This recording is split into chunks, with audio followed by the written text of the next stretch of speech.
Hello everyone, welcome to my channel Learn English with Akbar Hussain. Our today's topic is 7 C's of Effective Communication.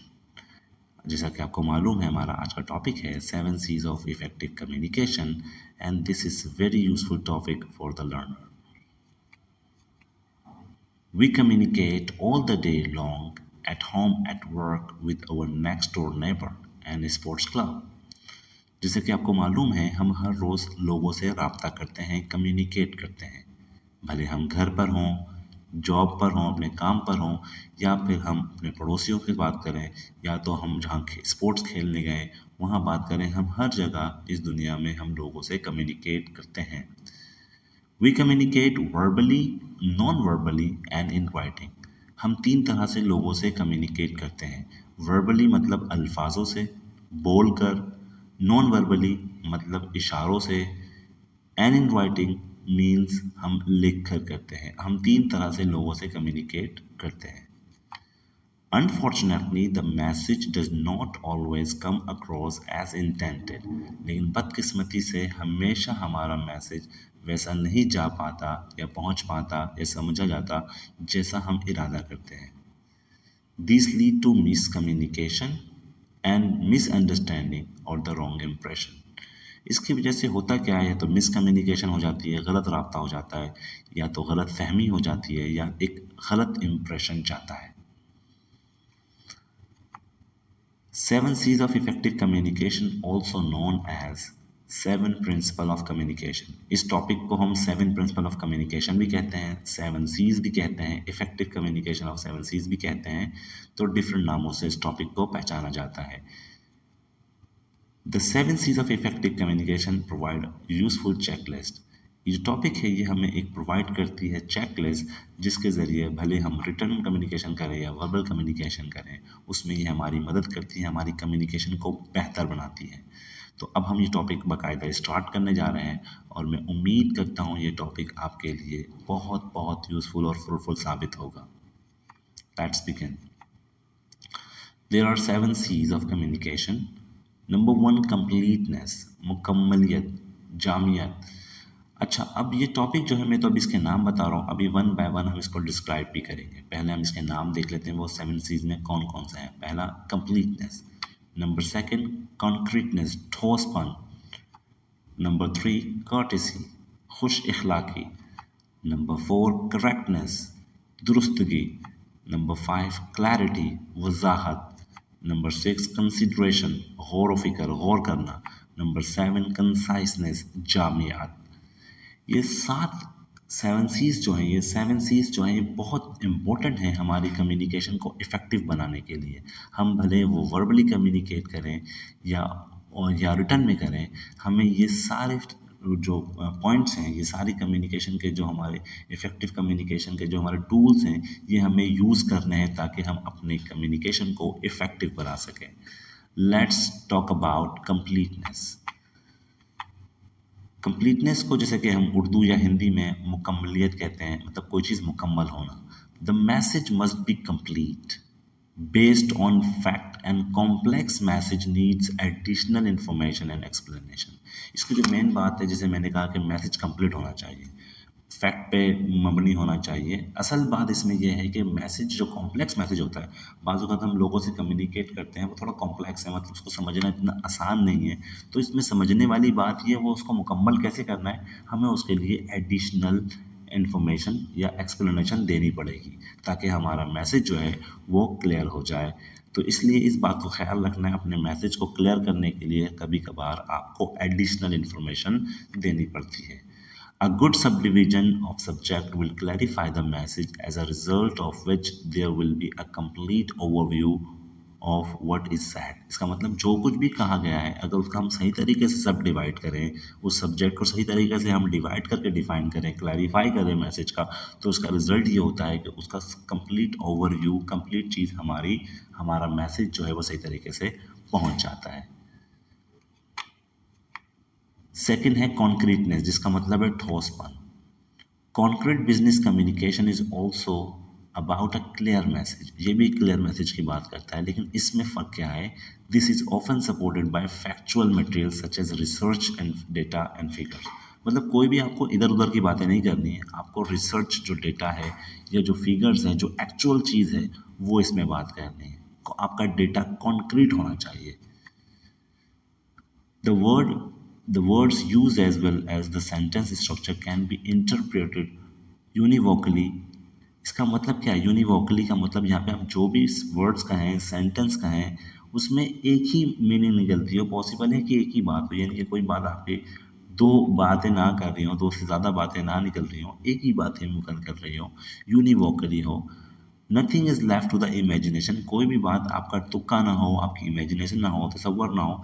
जैसे कि हम मिसाल के तौर पर आप किसी चीज़ का अंदाज़ा लगा रहे हैं कि कहाँ कहीं की आबादी कितनी है, तो उसके लिए आपके पास एक फैक्चुअल रिपोर्ट होनी चाहिए, डेटा होना चाहिए। कि जैसे मिसाल के तौर पे हम बात करते हैं कराची में स्कूल्स की फ़ीस कितनी है, एक एक एवरेज के मुताबिक, तो उसके बाद आपके पास एक फैक्चुअल डेटा होना चाहिए। कर्टेसी, खुश अखलाकी। In addition to the considering the feelings and point of view the target group, it is also important to approach the audience in a friendly and a courteous manner। इस बात का आपको ख्याल रखना है कि जब भी आप किसी भी ग्रुप से कांटेक्ट करने गए हैं या आप उनका उनसे आप ऑडियंस से आप बात करने गए हैं या फिर आप उनसे मुखातिब हुए हैं, तो आपको अपने दिमाग में ये बातें रखनी है कि आप उनसे थोड़ा फ्रेंडली वे में और बड़ा खुश अखलाकी से बात करें, क्योंकि इससे आपका पॉइंट ऑफ व्यू में फीलिंग्स आ जाती है। Use of term that show respect the receivers contribute towards the effective communication. The same goes for the manner in which you address someone. ये बात हमेशा ख्याल रखिएगा, जब आपको जिस तरह के टर्म, अल्फाज, सेंटेंस वगैरह या जिस तरह से चीज़ें आप यूज़ करते हैं, जिससे आप रिस्पेक्ट देते हैं रिसीवर को, तो इसका बड़ा कंट्रीब्यूशन होता है इफ़ेक्टिव कम्युनिकेशन में।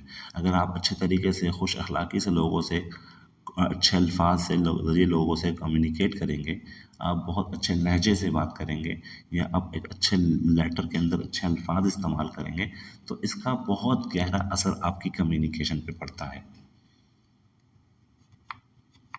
Number 4, correctness. करेक्टनेस है दुरुस्तगी।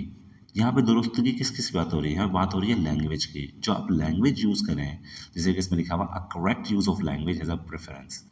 आप जो भी लैंग्वेज, इंग्लिश, उर्दू, आप कोई भी फ्रेंच, आप कोई भी ज़बान में आप लिखें, सबसे पहले उसकी ग्रामर, उसकी चीज़ें वो सही तरह से हों, सेंटेंस, स्पेलिंग मिस्टेक, कोई भी पंक्चुएशन एरर ना हो। In written business communication grammatical error must be avoided.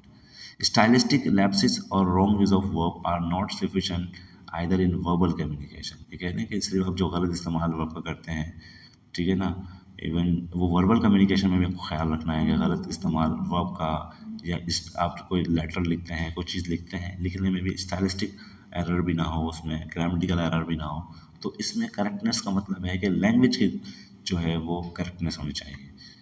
A correct use of language increase the trustworthiness.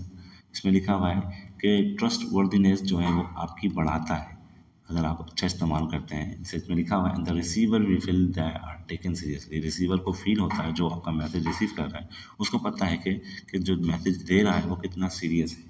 नहीं पता, आप अगर गलत लैंग्वेज यूज़ करेंगे या फिर आप गलत ग्रामर यूज़ करेंगे, स्पेलिंग मिस्टेक्स करेंगे और भी चीज़ें गलत होंगी, तो उसको पता लग जाएगा कि सीरियसनेस इतनी ज़्यादा नहीं है।